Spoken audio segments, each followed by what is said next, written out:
Jazz clubs around the world are sitting empty, but jazz musicians will always have great music and stories to share. And since jazz fans aren't able to get out to hear great music, we will deliver jazz to you at home. Welcome to Jazz Home Delivery with Tim Tamashiro.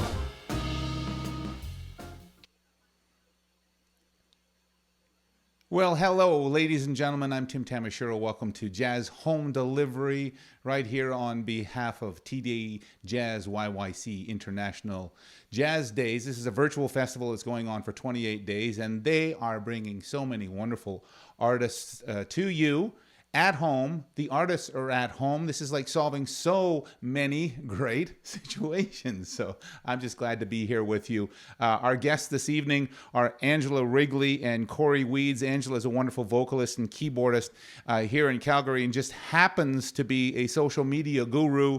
And she may be, taking your comments as she's doing her doing her performance tonight. We'll see what happens.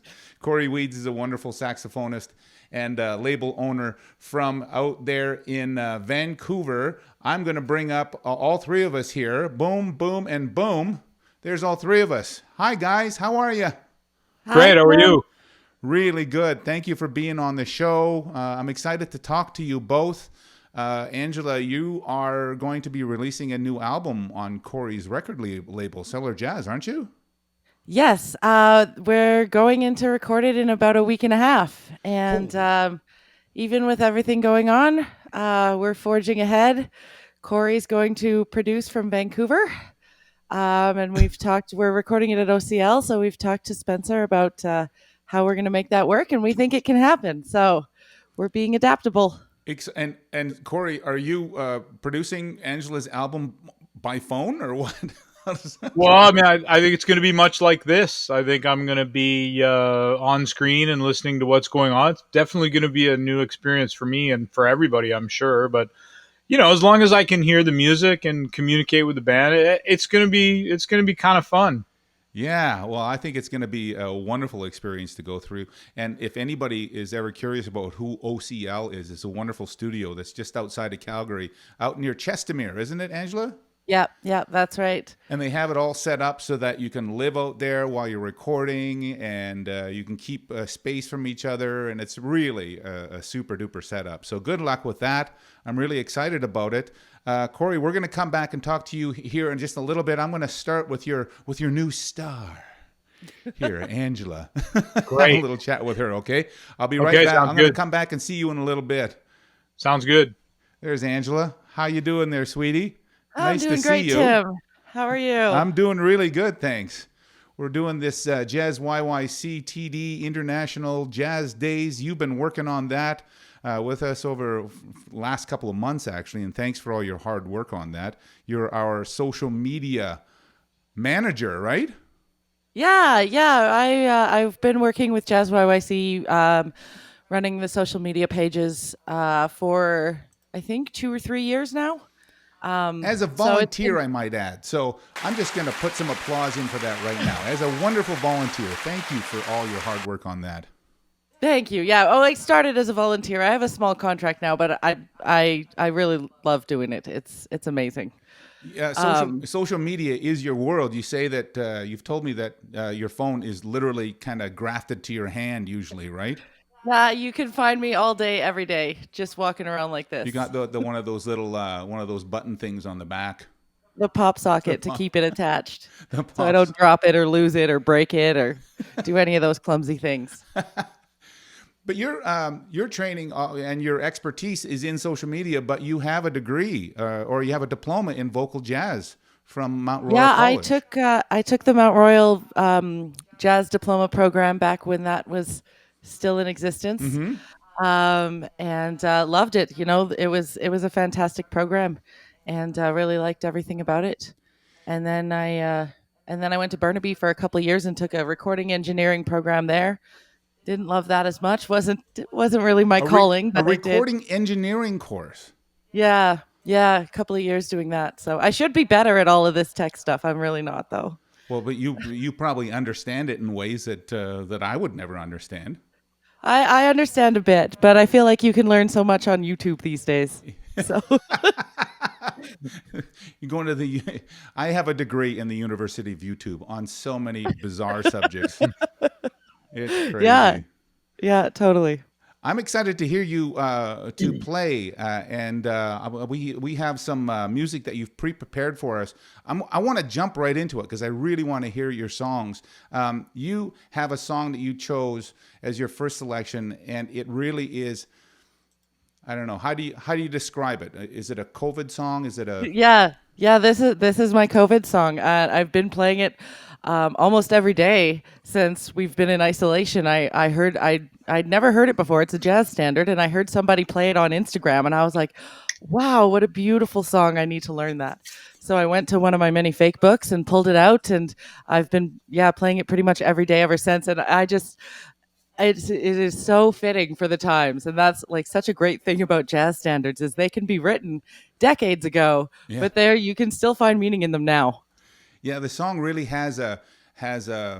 It's almost like a little bit of sarcasm. So I'm going to get along just fine without you, of course, Just fine.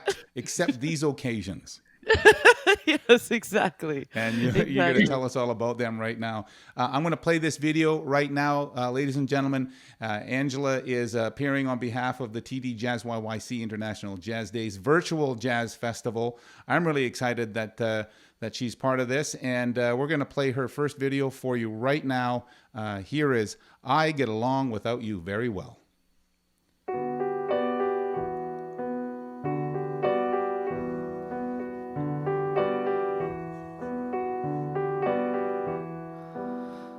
I get along without you very well. Of course I do.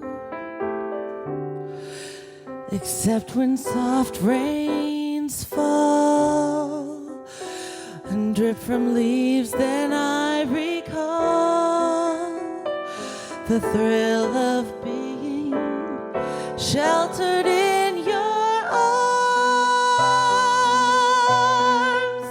Of course I do. But I get along without you very well.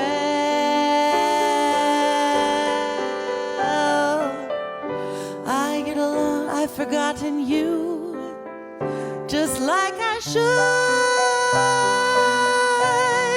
Of course I have,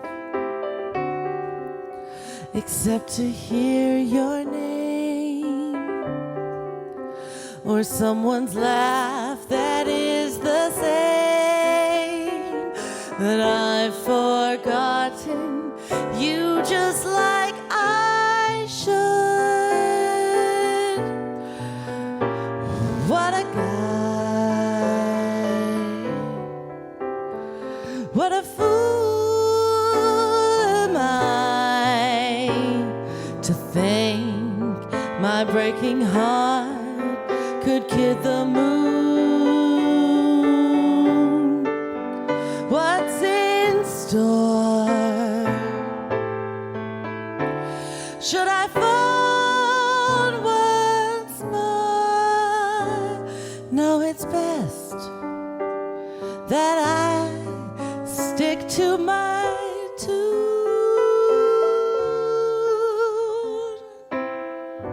I get along without you very well. Of course I do. Except perhaps in spring. But I should never think of spring, for that would surely break my heart in two.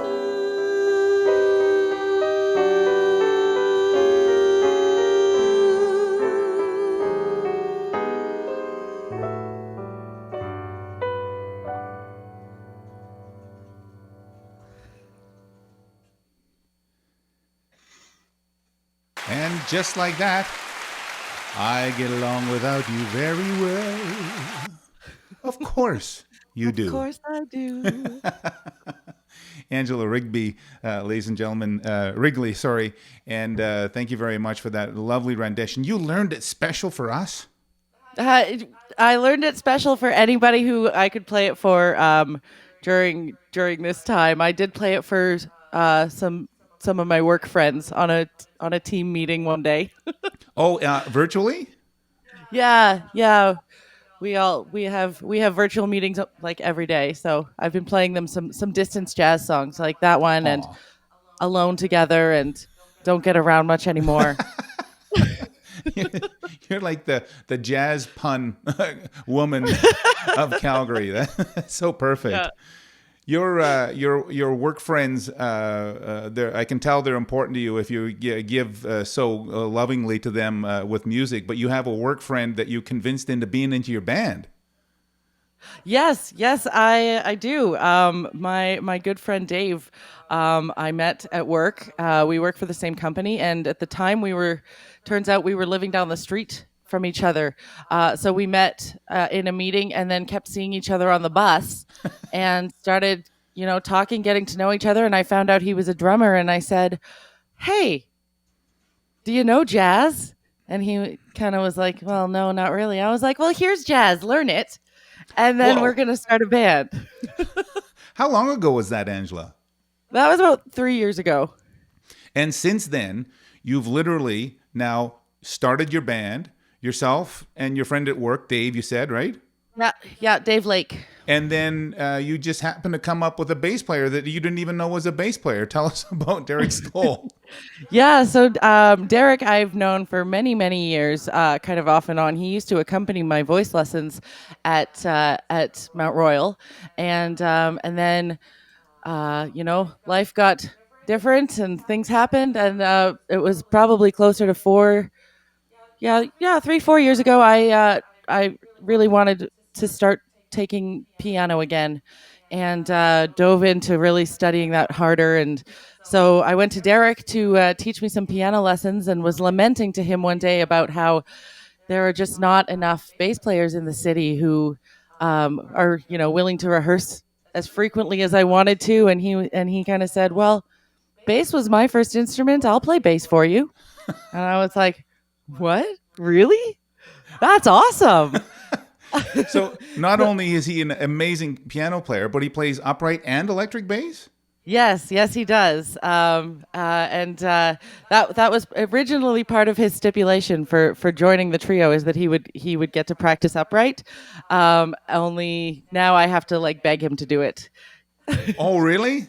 Yeah, he's a bit more confident on electric bass, but he sounds great on both. So okay, and he has both, obviously. So and he has both, yeah, and it's great for me because when we're practicing together, then he practices upright and I practice piano, and my piano teacher is there looking over my shoulder, telling me, "Hey, no, do this instead." So. He's saying you need to practice that left hand, or you need to do this vamping. Yes, exactly. I love it. You also, you're a songwriter, and you have a very specific type of a sound that you enjoy. What's the similar thread in your songs that you write? How do you describe that?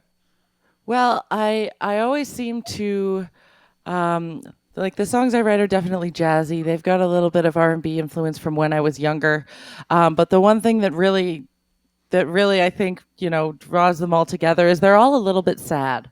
And I tend to frequently write about the same sort of themes, but it's always about loss and about hope. At the same time. I just find myself really drawn to that kind of theme in music, in any kind of music, whether I'm writing it or listening to it. That's always what kind of gives me the full body goosebumps. So I like to try to write in a way that I can hopefully do that for some other people. It is absolutely like the universal theme. Yeah. And it's beautiful that I find it's beautiful that you've boiled it down, to that understanding, a little bit of loss and a little bit of hope. I think that's absolutely beautiful.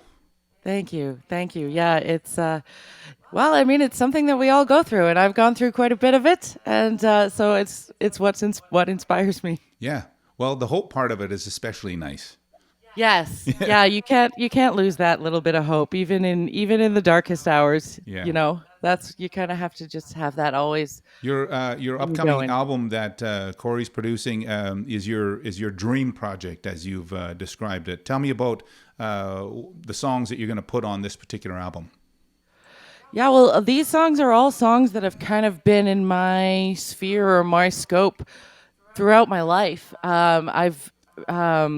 It like I said, it's only really been in the last 4 years that I've kind of rededicated myself to music, and so there's a lot of songs that I never really felt like I got out, and so this album is kind of like the theme album of my life, I guess. And there's songs that have just like with the lyrics and the melodies that have come up over and over and over again that I always am drawn to.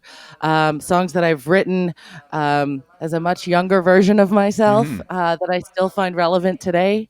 And I feel like, for me to move forward, this is the project that has been really in the works for over a decade. So Does it feel like you just need to get the songs out of you? yeah, yeah, totally. I don't feel like I can move on and do something new and creative and take my next step in my renaissance or whatever Yeah. to if I don't get these ones out. This will be a bit Because of they a never I feel a very strong attachment to them, and so if I don't get them out, then I've like abandoned them. and then who knows? Maybe it'll be a palate cleanser, and maybe a whole bunch of new ideas will come along, right? That's what I'm hoping. And even through the process of working through these songs for the album, I'm already finding that Yeah. like wrote like internal blockages that I've had as far as writing or practicing or what I can do are already starting to be lifted just because this has been happening and we've been working on them so much. Because it's steamrolling forward. Good for you. Yeah, that's right. Tell us Thank about you. your song "Longing Times" that we're going to pull up here right now. So yeah, so this actually is the one of the very very first songs that I ever wrote, and I remember very clearly writing it about someone and thinking I never want to feel this way again. Oh, wow. Um, and then you know, time and time again, it just is like, wow, that still really just gets me. Like, so it's definitely, my dream of never feeling that way again was not the case, but I honestly wouldn't have it any other way because, through all of that loss and hope, that's how you grow. So even though I've grown a lot since I first wrote this song, I still find it really poignant for me and hopefully for other people as well. It still gets you. It still gets me. Yeah. Well, let's let the song get the audience here now. Angela I keep on calling you Rigby, but it's Wrigley, as in the That's gum. okay. My name has been sang at me since high school. Oh, really? Angela Wrigley. Da, da, da, da, da, da, da, da, da. Oh, that's perfect. Now I can. Yeah, there you go. I'll remember that. On Yeah. behalf of the TD JazzYYC International Jazz Days, this is a virtual festival, and Angela is a big part of it. We have Angela on piano now, and she's performing her song "Longing Times." So I hope you enjoy it.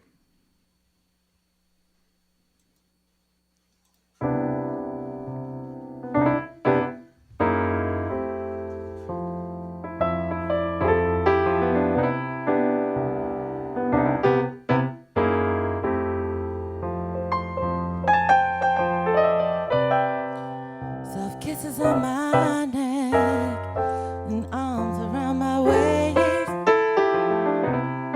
light touches on my skin that make me lose my mind. But that's all daydreams, fantasies that don't come true. This is one of those lonely times where everything goes right except for me. This is one of those longing times where you're ready for love, but it just doesn't come.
where everything goes right except for me.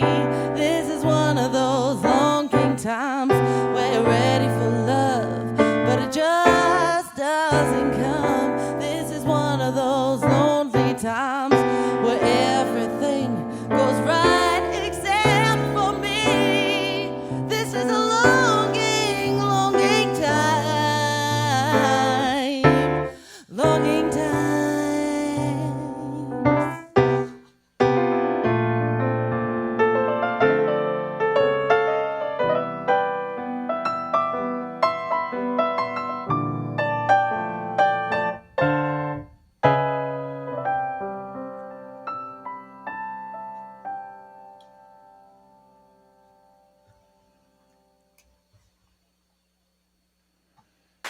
And there we have it.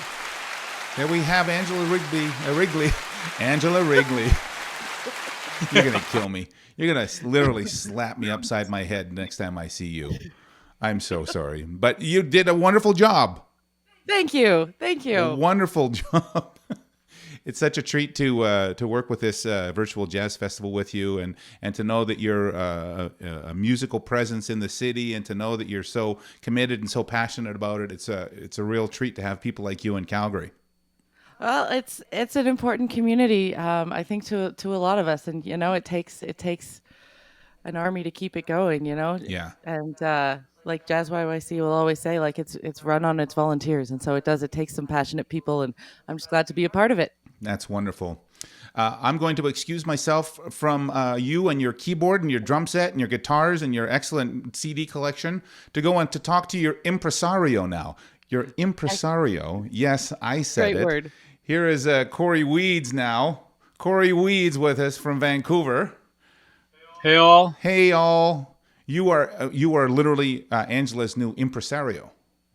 Apparently. Yeah. I'm looking forward to it. Cory and I have known each other for many, many years. Cory is the founder of Cellar Records, Cellar Jazz. He used to run a nightclub called the Cellar, super hip jazz club. You have another club that you run now called Frankie's, but it's in hiatus. Yeah. How's your jazz life right now, my friend? Jazz life is slower, but jazz life never ends. Mm-hmm. I'm an entrepreneur at heart, so jazz is sort of stopped for the time being. At least live jazz is stopped for the time being, but it doesn't mean jazz has stopped.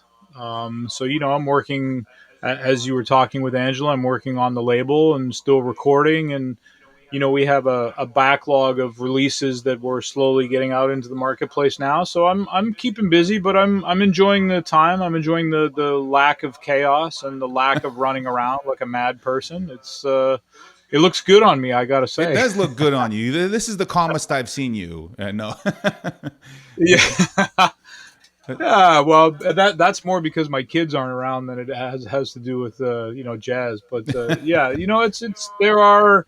I don't wish harm on anybody. I want everybody to get better, and I want this thing to go away. But the positive for me is that it's forced me to slow down, something I've been unable to do, on my own terms. So it took something like this to say, no, you need to just slow down. There's no choice. And so, like I said, quite frankly, I've really enjoyed it. It's a silver lining almost, right? It really is for me. Look for the silver lining.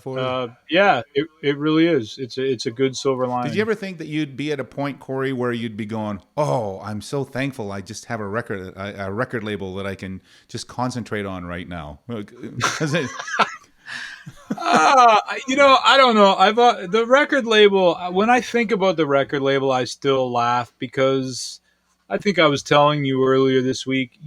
I've been trying to put this record label out of business for the better part of 15 years. Out of business. It just won't. It won't go away. And here I am sitting, thinking to myself all these years that God, this record label is going to sink me. And now, in this time of uncertainty, the record label is kind of saving me a little bit. Not only, to over exaggerate and say it's saving me financially, but Yeah. people are still buying records, but it's saving me mentally a little bit. It's keeping me from going crazy, and it allows me to feel like I'm still creating and I'm still in the game. And for me, that's really important. Yeah, well, I mean, to have something to do that you're dedicated to, and you knew that you needed to catch up on, and that you have the time now to be able to Yeah. focus Yeah. on. Yeah. Yep, exactly. So, And you haven't been missing your gigs that much. I'm not gonna lie. I haven't missed it. I'm really lucky. I've been able to gig a lot. And I don't want to say I'm different, but I think that maybe I'm a little bit unique in that, I don't do a lot of what we would call casuals, like background restaurant gigs. A Yeah. lot of my gigs, almost all of my gigs are prepared music gigs, whether it's something as simple as playing the music of Hank Mobley, or putting to it's always my stuff is always project based, so there's Sure. always preparation, there's always rehearsal, there's preparation. And so, again, I haven't missed it. I've really enjoyed. I've been practicing more and really actually enjoying practicing, which for me is extremely rare. Both having the time and also the enjoyment factor is quite rare. And so, I haven't missed the gigs. I miss the interaction. Yeah. I miss my friends. The human I miss the interaction. social aspect, but the gigs themselves, I haven't missed them that much. You told me the other day when we were just having a little chit chat on the phone, you said that you have a love-hate relationship with your saxophone, which surprised me because you're such a passionate musician. What do you mean by love-hate relationship with your sax? Well, Tim, I took a certain path, and I have absolutely no regrets about the path that I took. And the path that I took led me down the road of being, as you said earlier, an impresario, which means I do a bunch of different stuff. I present music, I record music, I take people to New York on tours, and I play music. And I look around at a lot of my friends who are 100% dedicating themselves to their craft of playing. And I've always had this feeling a little bit that I'm constantly, dealing from behind the eight ball a little bit. Now, this is all, I have to say, it's all self-imposed. Sure. It's self-imposed pressure, self-imposed self-doubt, it's all self-imposed. But and then, this pressure, like, I have a young family. And so this pressure to practice my saxophone when sometimes, quite frankly, I don't have the energy to do it and I don't want to do it, but I sort of feel it. And then, so I do it.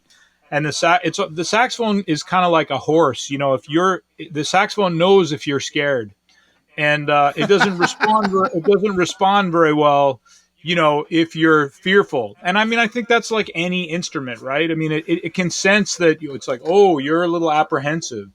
And Yeah. so, I'll end up practicing, excuse me, for 45 minutes and really walking away not feeling satisfied at all. Whereas what's happened for me over the last, 8 weeks is that I say, oh, look, my saxophone's over there. That looks like it could be kind of fun. And I Wow. get into some things. I've called some musician friends and talked to them about some concepts and asked them to help me with some stuff, and had some lessons, and just sort of kind of peeling back a few of the layers and kind of going back to the roots a little bit. And it's fun. And if I don't practice, I don't feel like practicing, I don't. But the funny thing is that the funniest thing is that when I wake up and I'm feeling kind of grumpy, and I'm like, yeah, I'm not going to practice today, I'll forget about it and I'll go on with my day. And then the kids and my wife will go for a walk with the dog, and I'll be like, oh, hey, I'm going to go down and play my horn for half an hour. And I go Wow. down and it's awesome. I love it. So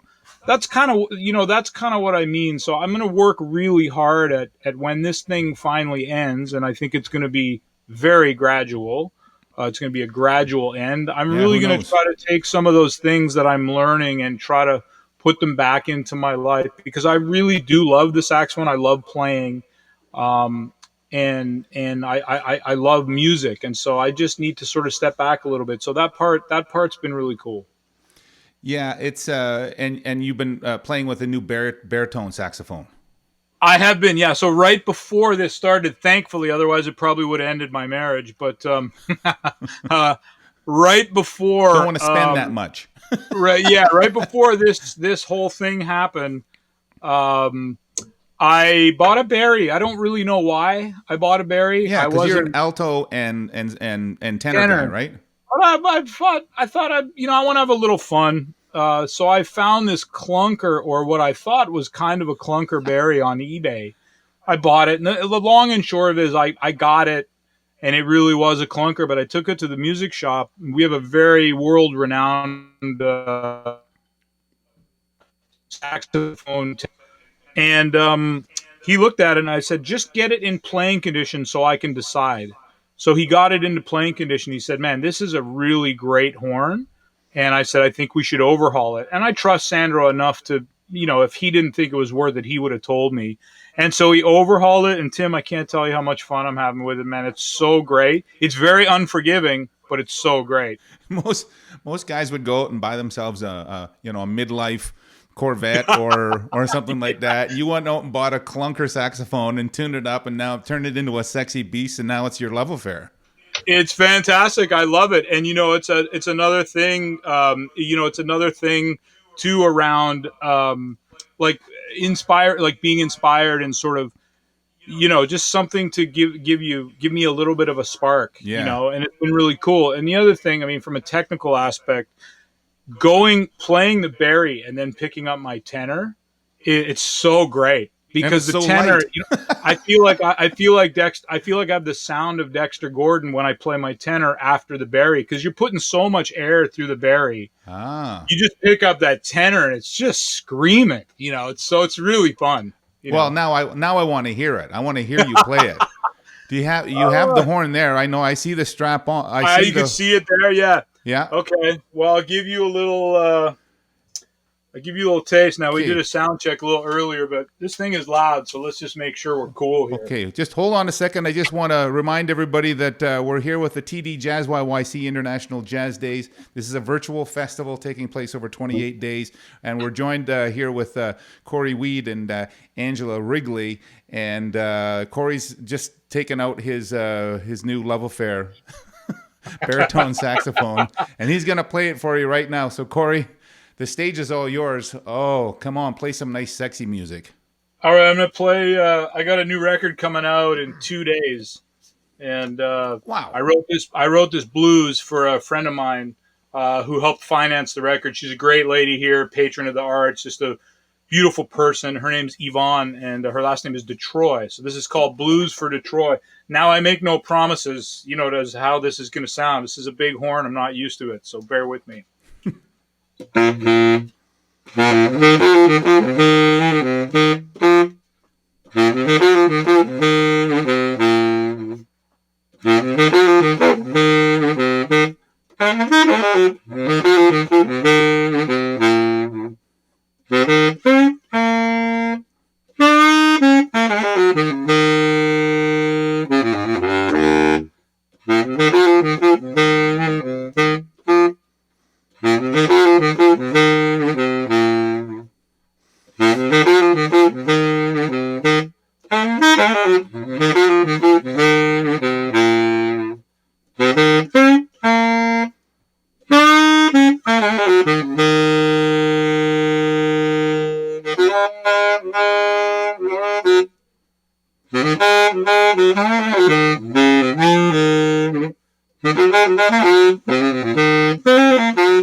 And there he is, ladies and gentlemen. Cory Weeds playing his new toy, his baritone saxophone. He's just catching his breath here.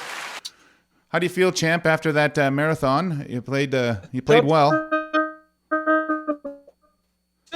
It's a lot of appreciation for Jerry Mulligan and Pepper Adams and Serge Cheloff, that's for sure. It's fun, and I can tell you really enjoy it. You know, just to see that smile on your face after you wrap it up and go, "Whoa!" So fun. It's a new physicality though to it, right? Yeah, there is. I mean, I have been for about probably at least 6 or 7 years. I've been using a special strap that takes all the weight off my neck. So I haven't actually noticed the physicality of the bari. What I can tell you that's been bugging me though is the hand spacing. To go up here, it's wider, and so I've noticed a kind of little tweak in my hand and the sort of the meat of my hand area. It's like, oh, that's a little weird because I'm not used to. Other than that, it's pretty much it's pretty normal. The big difference though is that if you don't play it properly, and by properly I mean if you don't put enough air through the horn, it quits. You can fake so much stuff on tenor. Yeah. But if you give up on the barrier, you're toast. You're done. If there's not enough air, you got to blow hard then, right? Yeah, it's not hard is not the right word. You just have to make sure that you're using the you're putting enough air through the horn. It's really about the quantity of air rather than the intensity of it. You know what I mean? Yeah, for sure. Yeah. Well, I'm glad you're having fun with that.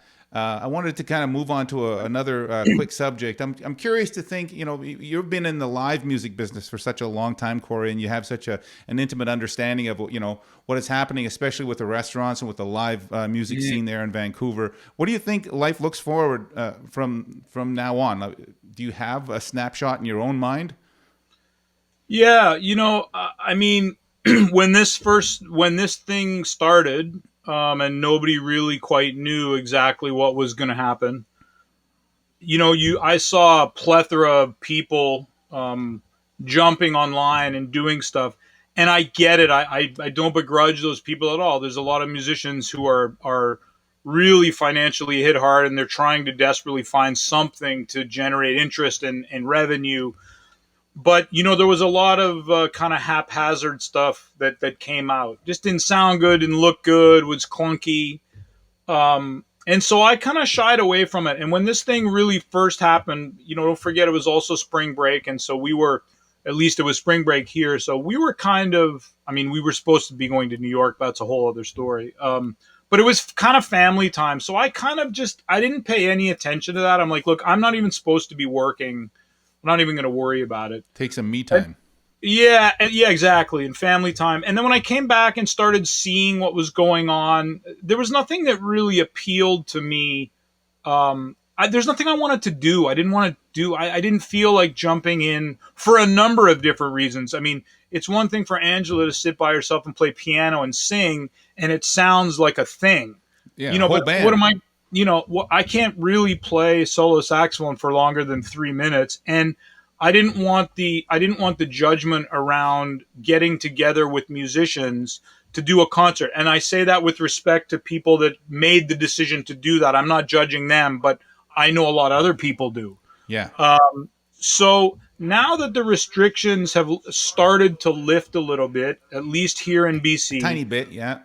Yeah, and now that many arts groups, whether it's Music BC, Amplify BC, even Factor Canada to a lesser extent, now they're really starting to step up and realize that this, at least for the foreseeable future, is going to be the way. So I'm doing my first live stream concert on Monday, May 11th. Your second, because this is your first. Yes. Fair enough. Yes, my second. Yeah. I've been doing this Facebook Live thing called Tales of a Club Owner. Yeah, I want to talk to you about that.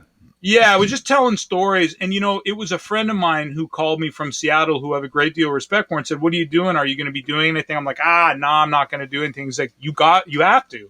And I said, well, why? He said, because it's a small community, but you're the leader of a community, and people want to hear from you.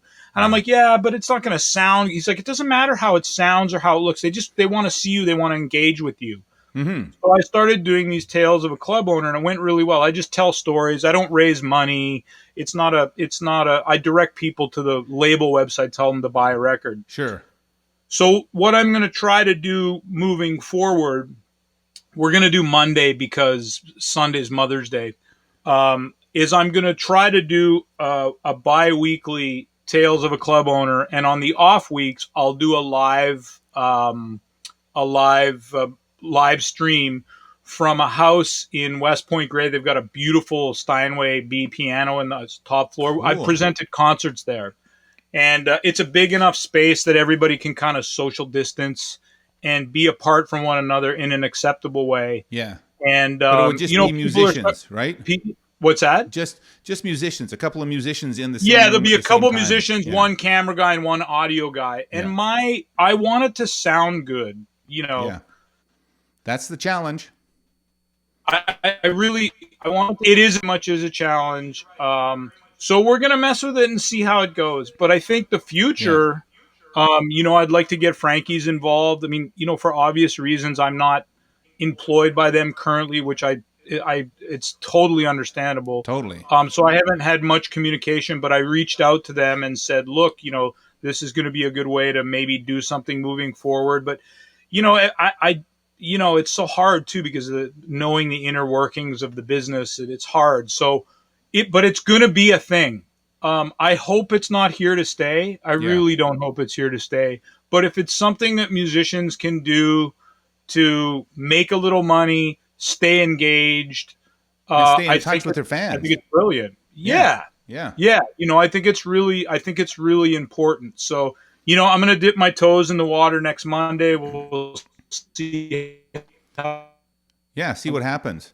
That's the interesting thing about, there's the entire world, literally the entire planet of music creators are looking for ways to be able to include sound, include internet connections, or improve. So I'll bet you there's some stuff right around the corner much sooner than later. I think so. I think so too. I think we're going to see like an incredible amount of innovation over the next month or 2 months, And it's going to be interesting to see what happens. There's got to be a way to do it. And it's not like it's new. Like, Smalls and Mesro in New York have been live streaming every night for the past, 7 years. And, it actually looks pretty decent. And depending on how many people are on, the sound is decent too. So, just finding ways to refine it and make it better is going to be a challenge. But there's people out there. It's not me, but there's people out there that can do it, and I'll be there to embrace it when it does, come to fruition. Here's my next project. I'm going to start the world's first virtual disco, and I'm going to see if I can make that happen. And we'll see what we can get pulled together. I'll pull you in to blow some horn, okay, Cory? That sounds good. Hey, I was going to tell you off the top when you were mentioning the Cellar. You still hold the record. For single best alcohol sales night, with the exception of New Year's. So there you go. Drinky Jazz. There's a record. Drinky Jazz. I'll always have a ton of respect for that single reason. It's Drinky Jazz. Look I got Angela up on the screen right now. She has a big glass of wine as big as her head. Yep. I'm cheersing you, Tim. Oh well, I got a little drinky in here myself, actually. So, wow, it's been such a treat having you both on the show tonight, Angela. You did such a lovely job on your songs, and thank you so much for all your good work that you do in the community in support of jazz. Thank you. Thanks for having me. This has been awesome. It's so much fun to talk, and I got to tell you guys, this being able to to communicate and to have meaningful conversations with people, this is saving me. Yeah. This is helping me have a little bit of extra, je ne sais quoi in joie de vivre in life. So I really want to thank you both for being on the show, and boy, JazzYYC is so lucky to have you. Thank you. It's really cool what you guys are doing, and it's great that you're hosting it. It's fantastic. It's a lot of fun. I've seen a couple of them, and they're all really cool. So congrats to everybody there too. Good stuff. Well, thanks again. I'm going to ask you to give us a little wave. Give us a little wave. Bye-bye.